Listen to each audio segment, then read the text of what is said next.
నమస్తే. Nagpur to Vijayawada national highway number 163G దీనికి సంబంధించి ఖమ్మం విజయవాడ సెక్షన్ సంబంధించినటువంటి land acquisition related 3G notification అనేటువంటిది ఈరోజు నోటిఫికేషన్ అనేటువంటిది రిలీజ్ చేయబడింది. దీనికి సంబంధించినటువంటి వివరాలు ఏ విధంగా ఉన్నాయనేటువంటిది మనం ఇప్పుడు పరిశీలన చేద్దాం.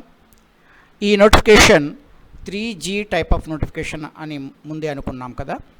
అంటే ఇది నష్టపరిహారాన్ని పేమెంట్ చేయడానికి సంబంధించి డీటెయిల్స్ అడుగుతూ ఇచ్చేటువంటి నోటిఫికేషన్. ఈ వివరాలు ఏ విధంగా ఉన్నాయి, ఈ నోటిఫికేషన్ ఎప్పుడు వచ్చింది, ఏ పేపర్లో పబ్లిష్ చేశారు, దానికి సంబంధించిన వివరాలు ఇప్పుడు చూద్దాం. ఈ నోటిఫికేషన్ మన తెలంగాణ న్యూస్ పేపర్లో ఈరోజు అంటే 8 అక్టోబర్ 2024 నాటి ఈ పేపర్ ఖమ్మం మెయిన్ ఎడిషన్లో, అంటే దీన్ని నేను ఆన్లైన్ ఎడిషన్గా చూడటం జరిగింది, పేజీ నెంబర్ 2లో దీన్ని పబ్లిష్ చేయడం జరిగింది. ఈ నోటిఫికేషన్ యొక్క వివరాలను అనుసరించి చూసినట్లయితే ఈ notification section 3D section 3G యొక్క ఉప విభాగం 3 కింద ఇవ్వబడినటువంటిది. అంటే దీనికి ఇచ్చినటువంటి ప్రకటనగా చూసుకున్నట్లయితే సెక్షన్ 3D సెక్షన్ 3G యొక్క ఉపవిభాగం 3తో చదవబడింది. అంటే ఇది సబ్ క్లాజ్ అవుతుంది. దీనికి సంబంధించినటువంటి వివరాలు ఏ విధంగా ఉన్నాయనేది మనం పరిశీలన చేసినట్లయితే ముందుగా ఈ రకమైనటువంటి నోటిఫికేషన్స్లో అసలు నోటిఫికేషన్ దేనికోసం ఇచ్చారు, దీనికి సంబంధించినటువంటి ప్రిసీడింగ్ నోటిఫికేషన్స్ ఎప్పుడెప్పుడు ఇవ్వబడ్డాయి, దానికి సంబంధించి ఎటువంటి యొక్క యాక్షన్ తీసుకోబడింది, ఈ వివరాలని ముందుగా మెన్షన్ చేస్తారు. దీన్ని చూసుకున్నట్లయితే SO నెంబర్ 3841E తెలంగాణ రాష్ట్రం ఖమ్మం జిల్లాలో జాతీయ రహదారి నెంబర్ 163G కిలోమీటర్లు 217.5 నుండి, అంటే 500 మీటర్లు అనుకోవాలి. ఇది 217 కిలోమీటర్లు అన్నట్టయితే ఇది నాగ్పూర్ హైవేలో ఇది మంచిర్యాల దగ్గర స్టార్ట్ అవుతున్నటువంటి పాయింట్ నుంచి మొదలు లెక్క తీసుకోవాలి. ఈ మంచిర్యాల నుంచి ఖమ్మం వరకు ఉన్నటువంటి భాగం ఏదైతే ఉందో ఇది 217.5 కిలోమీటర్ల డిస్టెన్స్లో ఉంది. కాబట్టి ఇది 217.5 నుండి 252.103 అంటే 252 కిలోమీటర్ల 103 మీటర్ల వరకు, అంటే వెరసి ఇది సుమారుగా వచ్చేసేసి ఒక 35 కిలోమీటర్ల లెంత్తో ఉన్నటువంటి ఏరియాలో వరకు నిర్మించుట. ఇక్కడ ఇది కొత్తగా అది వేయబడుతున్నటువంటి రోడ్డుగా మనం భావించాలి. ఈ నిర్మించడం అనే దానిలోనే ఆల్రెడీ ఉన్న రోడ్డు అయితే వైడనింగ్ అంటారు, విస్తరించడం. అలాగే 4 లేన్లు మొదలగునవి, అంటే సింగిల్ లేన్గా ఉన్నటువంటివి కానీ డబుల్ లేన్ నుంచి 4 లేన్ చేయడం, 4 లేన్ నుంచి 6 లేన్ చేయడం, అవి కూడా నిర్మాణ పరిధిలోకి వస్తాయి. అయితే ఇక్కడ అసలు యాక్చువల్గా అసలు ఈ రూట్లో రోడ్డే లేదు కాబట్టి ఇప్పుడు ఇది గ్రీన్ఫీల్డ్ హైవే, కొత్తగా నిర్మించబడుతున్నటువంటి రోడ్డు. కాబట్టి నిర్మించుట, నిర్వహణ మరియు పనిచేయుటకు గాను జాతీయ రహదారుల చట్టం 1956 అనుసరించి ఈ చట్టంలోని సెక్షన్ 3A యొక్క సబ్సెక్షన్ 1 క్రింద జారీ చేయబడి 26 ఫిబ్రవరి 2024 భారత రాజపత్రం అసాధారణ భాగం 3లో ప్రచురించబడిన ప్రకటన నెంబర్ 909కి అనుబంధించబడిన షెడ్యూల్లో పేర్కొన్న భూమిని సేకరించుటకు కేంద్ర ప్రభుత్వ రోడ్డు రవాణా మరియు రహదారుల మంత్రిత్వ శాఖ వారి ఉద్దేశంను ప్రకటించినది. ఇది 26 ఫిబ్రవరి 2024 నాటి గెజిట్లో, అంటే భారత రాజపత్రంలో దీన్ని పబ్లిష్ చేయడం జరిగింది అని చెప్పి ముందుగా దానికి సంబంధించినటువంటి యొక్క ఇంట్రొడక్షన్ ఇచ్చారు. అట్టి ప్రకటనలోని విషయమును పైన చెప్పబడిన చట్టంలోని సెక్షన్ 3A యొక్క సబ్సెక్షన్ 3 కింద 3 మార్చి 2024 ది హిందూ పత్రికలోను మరియు 3 మార్చి 2024 మన తెలంగాణ పత్రికలోనూ ప్రచురించనైనది.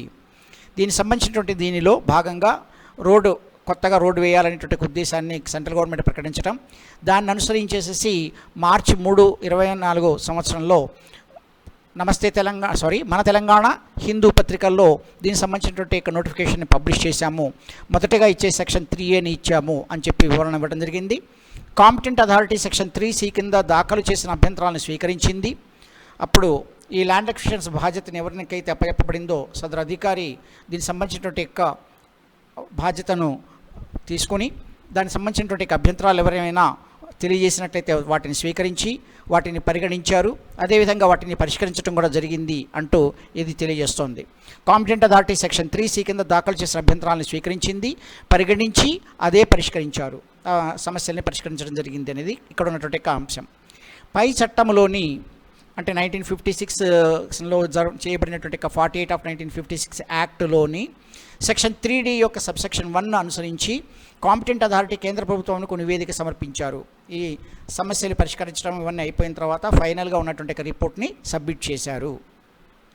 కాంపిటెంట్ అథారిటీ యొక్క పైన చెప్పిన నివేదికను పొందిన తప్ప మరియు పైన చెప్పిన చట్టంలోని సెక్షన్ 3D యొక్క సబ్సెక్షన్ 1 ప్రదానం చేయబడిన అధికారాలను వినియోగించుకొని, అంటే గవర్నమెంట్కి వచ్చినటువంటి అధికారాలను సంక్రమించినటువంటి అధికారాలను వినియోగించుకొని పైన చెప్పిన ప్రయోజనం కొరకు, అంటే ఈ రోడ్డు వేయడం కోసమని షెడ్యూల్లో పేర్కొన్న భూమిని సేకరించుటకు ప్రకటన చేసి ఉన్నారు. ఇక్కడ షెడ్యూల్ ఆల్రెడీ మెన్షన్ చేశారు. ఈ సర్వే నెంబర్లకు సంబంధించింది ఆ భూమిని మేము సేకరిస్తున్నాము అని గవర్నమెంట్ ప్రకటిస్తోంది. పైన చెప్పబడిన చట్టంలోని సెక్షన్ 3D క్రింద అవసరమైన విధంగా సదరు ప్రకటన భారత రాజపత్రం ఈ గెజిట్ అసాధారణ భాగం 2లో SO నెంబర్ 3841 ది 6 సెప్టెంబర్ 2024 ప్రచురించబడింది. దీనికి సంబంధించి మేము ఇట్లా ల్యాండ్ ఎక్వైర్ చేస్తున్నామంటూ సెంట్రల్ గవర్నమెంట్ మళ్ళీ ఒక నోటిఫికేషన్ని ఇవ్వడం జరిగింది, ఒక గెజిట్ నోటిఫికేషన్. మరియు తదుపరి పైన చెప్పిన చట్టంలోని సెక్షన్ 3D యొక్క సబ్సెక్షన్ 2ని అనుసరించి కేంద్ర ప్రభుత్వం ప్రకటించినది ఏమనగా, అధికార రాజపత్రంలో ఈ ప్రకటన ప్రచురించిన మీదట పై షెడ్యూల్లో పేర్కొన్న భూమి ఎలాంటి భారాలు లేకుండా కేంద్ర ప్రభుత్వం వద్ద ఉంచబడుతుంది. దీని ప్రకారంగా ఉన్నటువంటి అంశం ఏంటంటే, ఈ షెడ్యూల్లో ఏ ల్యాండ్ అయితే మెన్షన్ చేశారో ఆ ల్యాండ్కి సంబంధించినటువంటి యొక్క ఓనర్షిప్ అనేది ఇప్పుడు సెంట్రల్ గవర్నమెంట్ యొక్క కంట్రోల్లో ఉంటుంది. అంతేకాకుండా ఆ భూమిలో ఎటువంటి భారాలు లేకుండా, అంటే భారాలు అంటే ఇక్కడ తాకట్టు భారం కానీ రుణ భారం కానీ ఇలాంటివి ఏవీ లేకుండా దీన్ని పూర్తి స్థాయిలో గవర్నమెంట్ కంట్రోల్ ఉన్నట్టుగా భావించబడుతోంది.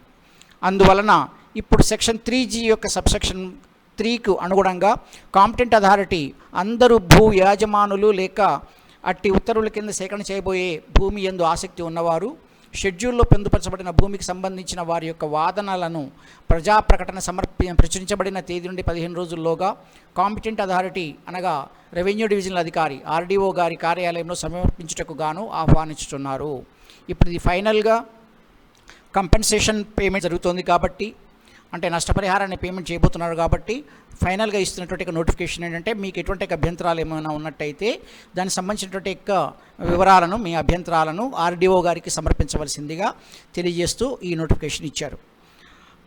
అందరూ ఆసక్తి గల వ్యక్తులు, వారు భూ యజమానులైనా మరియు క్రింద చూపబడిన షెడ్యూల్లో పేర్కొన్న భూముల యందు ఆసక్తి గల ఇతర వ్యక్తులైనా సరే, వారు పైన చెప్పబడిన ఇట్టి భూమిపై వాదనలను వారి వాటా, అంటే ఈ భూమిలో వారి వాటా ఏమైనా ఉందా అది, తర్వాత భూమి యొక్క విస్తీర్ణం, వారికి యొక్క పరిధిలో ఎంత విస్తీర్ణం ఉందనేది, దానికి అనుసంధానించబడిన ఆస్తులు ఏమైనా ఉన్నట్టయితే, అంటే ఉదాహరణకు నిర్మాణాలు, చెట్లు మొదలగునవి అన్నారు.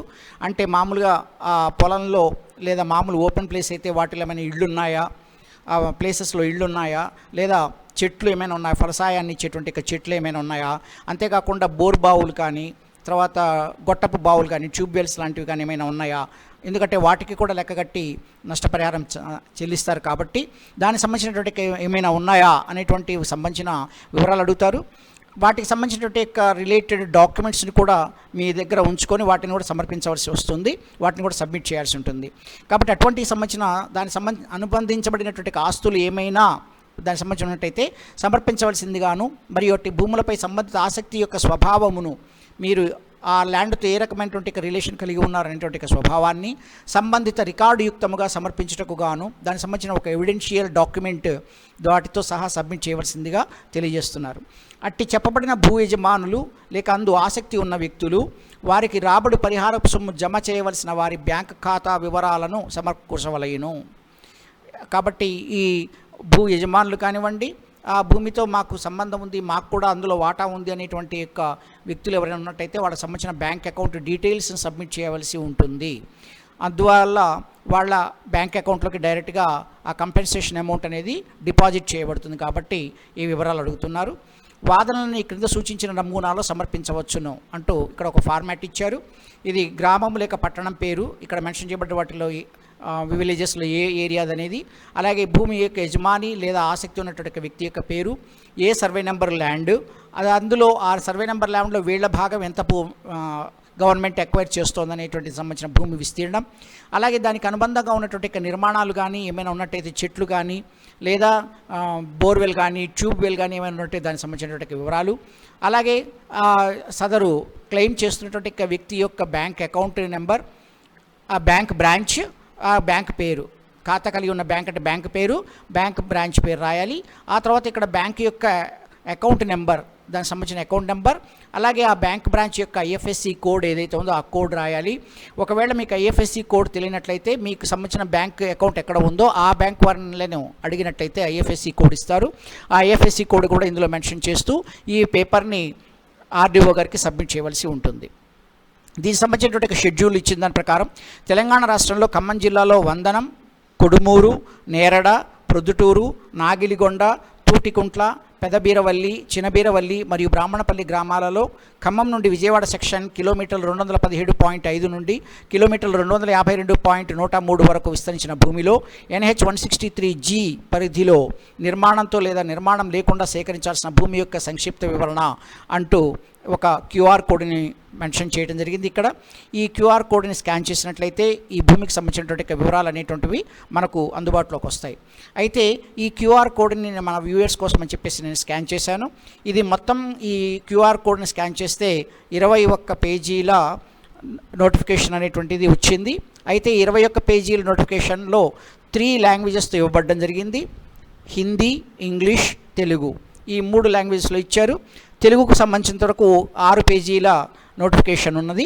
దీనికి సంబంధించినటువంటి యొక్క వివరాల్లోకి వెళ్లే ముందు ఒకసారి ఈ రూట్ మ్యాప్ని చూద్దాం. ఇది ఇక్కడ ఉన్నటువంటి యొక్క ఖమ్మంకి ఈ పరిసర ప్రాంతాలకు సంబంధించినటువంటి యొక్క భాగం, చింతకాని, బోనకల్ మండలాల పరిధిలో ఉన్నటువంటి యొక్క ఈ భాగానికి సంబంధించినటువంటి నోటిఫికేషన్ని ఇవ్వటం జరిగింది. దాన్ని చూసినట్లయితే కొద్దిగా ఎన్లార్జ్ చేసుకున్నట్లయితే మనకి ఈ విధంగా కనిపిస్తుంది. ఖమ్మం సమీపంలో ఉన్నటువంటి వందనం గ్రామ ప్రాంతం నుంచి ఈ రకంగా ఉన్నటువంటి యొక్క రూట్ వెళుతోంది. అయితే ఇక్కడ కనిపిస్తున్నటువంటి యొక్క రూట్ యాజ్ ఇట్ ఈజ్ అని మాత్రం దయచేసి అనుకోకండి. సర్వే నెంబర్లు మాత్రమే ఫైనల్. ఇది జస్ట్ ఒక రఫ్ ఐడియా కోసమని ఈ నోటిఫికేషన్లో మెన్షన్ చేయబడినటువంటి విలేజెస్ని బేస్ చేసుకొని చూపిస్తున్నటువంటి యొక్క రఫ్ ఎస్టిమేషన్ ఇది. దీనికి సంబంధించినటువంటి నోటిఫికేషన్ని స్కాన్ చేసినట్లయితే మనకు 21 పేజీల నోటిఫికేషన్ వచ్చింది అని చెప్పాను కదా. దానిలో మొదటిగా ఈ గెజిట్ నోటిఫికేషన్ అనేటువంటిది హిందీలో ఫస్ట్ అండ్ సెకండ్ పేజెస్లో ఇవ్వడం జరిగింది. దీని తర్వాత ఈ సెకండ్ పేజీలోనే హిందీ నోటిఫికేషన్ అనేది కంటిన్యూ అయింది. తెలుగు పేపర్స్లోకి వచ్చినట్లయితే ఇది సుమారుగా 15 పేజీ దగ్గర నుంచి 15-16 పేజీల నుంచి స్టార్ట్ అయింది. ఇక్కడ 11 నెంబర్తో దయచేసి కన్ఫ్యూజ్ కాకండి. ఇక్కడ చింతకాని మండలానికి సంబంధించినటువంటి వందనం గ్రామ పరిధిలో సుమారుగా ఒక 31 సీరియల్ నెంబర్లు, 31 సర్వే నెంబర్లతో ఉన్నటువంటి యొక్క నోటిఫికేషన్ ఇవి ఒకటి. తర్వాత కొదుమూరు గ్రామానికి సంబంధించినటువంటిది 32వ సీరియల్ నెంబర్తో స్టార్ట్ అయినటువంటి ఇది 45 వరకు కంటిన్యూ అయింది. ఆ తర్వాత నేరడ గ్రామ పరిధిలో ఒక 3 సర్వే నెంబర్లు మెన్షన్ చేశారు. ప్రొద్దుటూరు గ్రామ పరిధిలో ఒక 3 సీరియల్ నెంబర్లు ఉన్నాయి. ఇందులో 2 సర్వే నెంబర్లు, ఒక డొంక భూమి ఉంది. తర్వాత నాగిలిగొండకు సంబంధించినంత వరకు కూడా ఒక 7 సర్వే నెంబర్లను మెన్షన్ చేయడం జరిగింది. బోనకల్ మండల పరిధిలో తూటికుంటకు సంబంధించేసేసి ఒక పెద్దదైనటువంటి లిస్టే ఉంది. ఇది 59వ సీరియల్ నెంబర్ నుంచి మొదలు పెట్టేసేసి నెక్స్ట్ పేజీలో 82తో క్లోజ్ అయింది. తర్వాత మళ్ళీ ఇంకొక పేజీలో ఇది 102 వరకు కూడా 52 నుంచి 102 వరకు సుమారు ఒక 51 సర్వే నెంబర్లు, సీరియల్ నెంబర్లతో ఉన్నటువంటి ఇది. తర్వాత పెదబీరవల్లికి సంబంధించినంత వరకు కూడా ఒక 3 సర్వే నెంబర్లు, చినబీరవల్లికి సంబంధించి ఒక 2 సర్వే నెంబర్లు, తర్వాత బ్రాహ్మణపల్లి కేకి సంబంధించినంత వరకు ఒక 4 సర్వే నెంబర్లతో ఈ నోటిఫికేషన్ అనేటువంటిది ఇష్యూ చేయబడింది. అయితే ఇది ఈరోజు అంటే 8 అక్టోబర్ 2024 నాటి మన తెలంగాణ న్యూస్ పేపర్. ఈ న్యూస్ పేపర్ కనుక మీకు హార్డ్ కాపీ దొరకనట్లయితే మన తెలంగాణ ఈ పేపర్ అని టైప్ చేసేసి మన స్మార్ట్ ఫోన్స్ కానివ్వండి, కంప్యూటర్ నెట్స్ ఫెసిలిటీ ఉన్న వాటిల్లో దాని ద్వారా ఈ పేపర్ని ఓపెన్ చేసి మనం ఈ డీటెయిల్స్ని తెలుసుకోవచ్చు. అయితే ఆ పేపర్లో ఉన్నటువంటి స్కాన్ ఏదైతే ఉందో స్కాన్ చేయాల్సినటువంటి పార్ట్ క్యూఆర్ కోడ్, దాన్ని వేరే గ్యాడ్గెట్తో దాన్ని స్కాన్ చేసేసి ఈ డీటెయిల్స్ మొత్తాన్ని కూడా పొందవచ్చు. ఒకవేళ మీకు ఈ హార్డ్ కాపీ కూడా కొద్ది కష్టం అనుకున్నట్లయితే నేను డైరెక్ట్గా ఈ లింక్ని డిస్క్రిప్షన్ బాక్స్లో ప్రొవైడ్ చేస్తాను. దీని మీద క్లిక్ చేయడం ద్వారా కూడా మీకు డైరెక్ట్గా ఆ డీటెయిల్స్ వచ్చేందుకు అవకాశం ఉంది. సో ఇది దీనికి సంబంధించినటువంటి ఇన్ఫర్మేషన్. గవర్నమెంట్ అడుగుతున్నటువంటి డాక్యుమెంట్స్ ఏవైతే ఉన్నాయో వాటిని రెడీ చేసుకొని మీకున్నటువంటి అబ్జెక్షన్స్ కానీ ఏమైనా ఉన్నట్టయితే తెలియజేస్తారని, తద్వారా మీ నష్టపరిహారాన్ని పొందుతారని చెప్పి తెలియజేస్తున్నాను. ఇది దీనికి సంబంధించినటువంటి అంశం. దీనికి సంబంధించిన ఫర్దర్ ఇన్ఫర్మేషన్స్ ఏమైనా ఉండే అవకాశాలు ఉంటాయి కాబట్టి ఆ అప్డేట్ కోసం అని చెప్పేసి బెల్ ఐకాన్ని ప్రెస్ చేయడం ద్వారా నోటిఫికేషన్స్ని అలౌ చేయండి. దీనికి సంబంధించినటువంటి వీడియోలు చేసినట్లయితే ఆ ఇన్ఫర్మేషన్ మీకు అందుబాటులోకి వస్తుంది. అదేవిధంగా దీన్ని మీకు తెలిసిన వాళ్ళు ఎవరైనా ఈ లొకేషన్లో ఉన్నట్టయితే ఈ ఇన్ఫర్మేషన్ని లింక్ని షేర్ చేయడం ద్వారా వాళ్లకు మీరు చాలా హెల్ప్ చేసిన వాళ్ళు అవుతారు. ఆ పని చేస్తారని ఆశిస్తున్నాను. ఈ కాన్సెప్ట్ మీకు నచ్చినట్లయితే సబ్స్క్రైబ్ చేస్తారని కూడా ఆశిస్తున్నాను. Thank you for watching.